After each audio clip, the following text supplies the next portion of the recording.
Yes, good morning. Let us do part 4 of syllogism, modes and anthemies.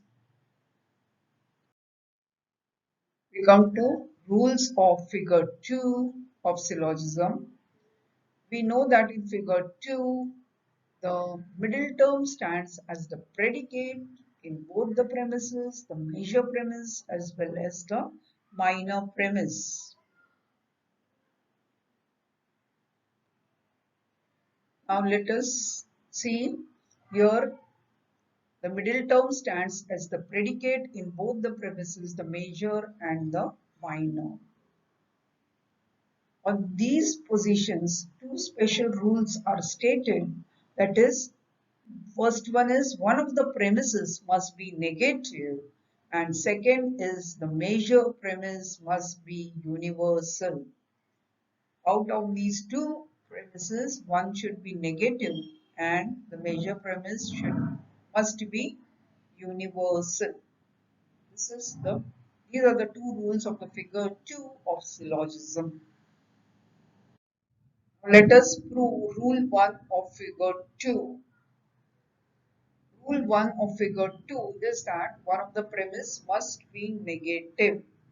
We already know that figure 2, in this figure 2, it is D-shaped figure where the middle term stands as the predicate in both the premises. Right? It stands as the predicate. See, minor and major premise. Both the premises it stands as the predicate. And as per the rule of syllogism, the middle term must be distributed at least once in the premises. And it can be distributed only if one of the premise is negative, because in negative premises only the predicate term is distributed. So if it is either E or O, then only it will be distributed. Now let us prove the rule 2 of figure 2. What is the rule 2 of figure 2? That the major premise must be universal. Okay. Now we know the rule of figure 2, rule 1 of figure 2 already stated that one of the premise must be negative.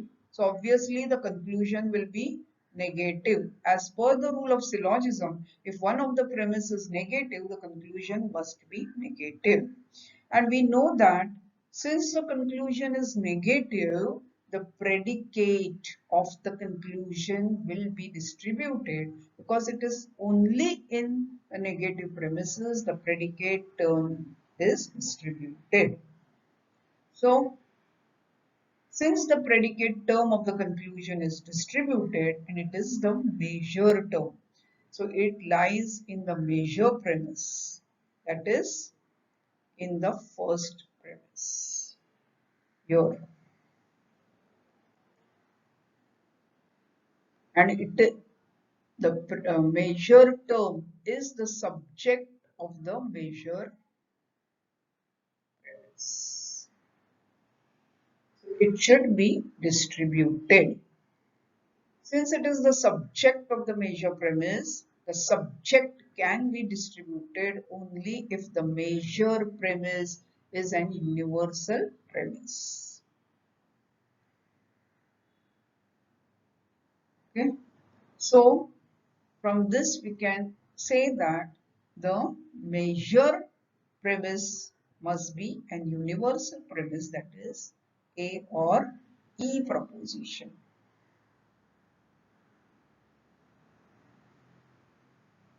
If it is not distributed, then it will commit the fallacy of illicit measure. So to avoid it committing the fallacy of illicit measure and to have the argument as valid, we need to have the measure premise as universal proposition.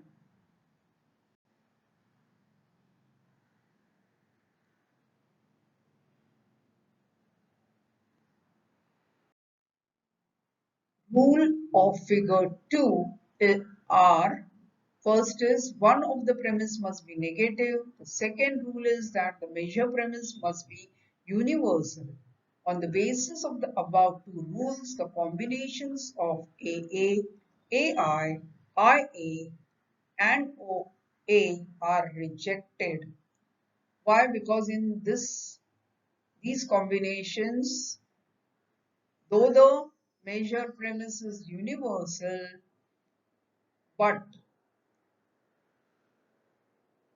one of the premises not negative. Both are affirmative. In AA combination, both are affirmative. In AI combination, both are affirmative. In IA combination, both are affirmative, and also the major premise is particular instead of universal.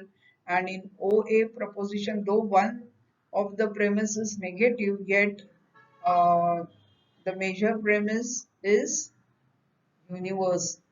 Being, instead of being universal, it is particular, so it is rejected. And only the four combinations yield valid moves in figure 2, and they are AE, AO, EA and EI. Now let us understand the valid moves of figure 2. The combination is AE. In this combination, both the premises are universal propositions, so the conclusion may be an universal proposition. Now in this combination, the minor premise is E proposition, that is universal negative. That means one of the premises negative, so the conclusion must be negative as per the rule of syllogism. So here the conclusion must be negative. Now in the figure 2, the minor term. In the minor premise is the subject of that proposition. Here you can see that it is the subject of that proposition.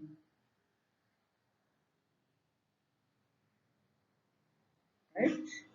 And since it is an universal proposition, that is E proposition, the minor term is distributed in the minor premise. Right? So it has to be distributed in the conclusion also. And the minor term in the conclusion will be distributed only if the conclusion is an universal proposition. So the conclusion must be an universal proposition. Hence, the conclusion can be universal negative, since one of the premises is negative and it has to be universal. So it will be universal negative proposition, that is E proposition. So this mood is AEE and it is called as Kempster's. Now let us take the example of valid mood Kempster's of figure 2. Its combination is AEE. All chairs are wooden, no tables are wooden, no tables are chairs. Here the middle term is wooden, right? And the subject term is tables, predicate term is chairs, and it does not violate any rules of syllogism. It's a valid mood. That is Kempster's of figure 2. I will further go to the second combination of figure 2 to find the valid mood. In this also argument, in this combination, sorry, the second premise is O proposition, which is a negative proposition. Obviously, the conclusion will be negative.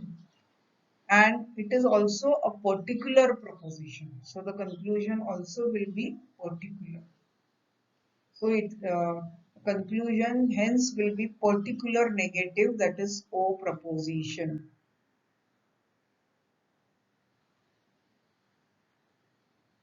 This mood is AOO and it is called as Barocco. Let us take an example of valid mood 2, Barocco of figure 2. Combination is AOO. All professors are qualified, some men are not qualified, therefore some men are not professors. Here the middle term will be qualified. The subject term will be men and the predicate term will be professors. This also will not violate any rule of syllogism. So it's a valid mood, Barocco, of figure 2. Now let us see the valid moods of figure 2. The third combination EA. Here both the premises are universal, therefore the conclusion may be universal proposition. And here the first premise, that is the major premise, is negative. So obviously the conclusion will be negative because as per the rule of syllogism, if one of the premises is negative, then the conclusion is negative. Now you can see that the minor premise is an universal proposition. So the subject term of this minor premise will be distributed since it is an universal proposition.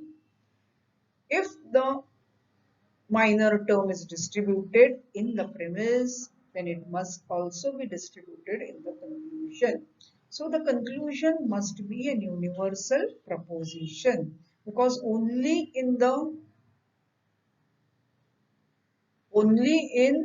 universal propositions the subject term is distributed. So it should be universal negative proposition, that is E proposition. This mood is EAE and is called as Caesar's.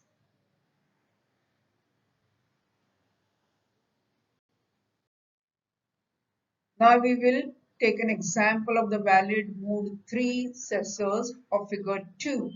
EAE. No introverts are social. All salesmen are social. No, therefore, no salesmen are introverts. Here, social is the middle term, and salesmen is the subject term, and introverts is the predicate term.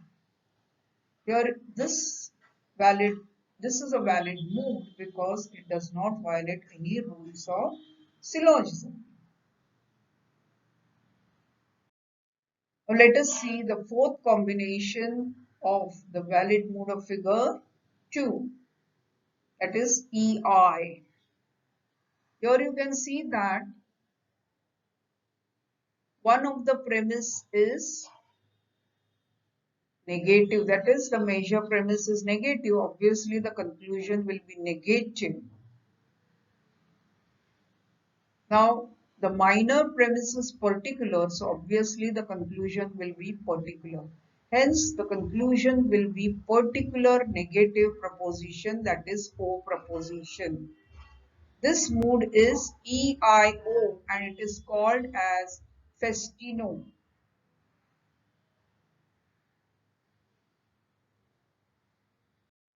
Let us take an example of the fourth mood of figure 2, festino. EIO. No lawyers are artists. Some singers are artists. Therefore, some singers are not lawyers.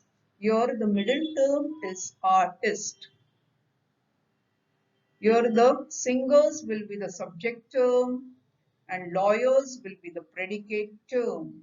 This is a valid mood for Festino of figure 2 because it does not violate any rules of syllogism.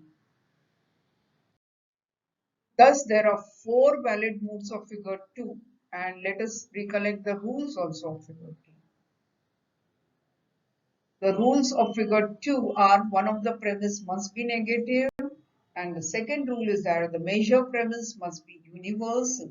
The combinations are A, E, E. This is called as Kempster's. This mood is Kempster's. Then A, O, O. It is called as Barocco, Barocco, and E, A is called as Caesar's, and EIO is called as Festino. Thus, we have four valid moods of figure 2. We have studied the valid moods of figure 2 in this session.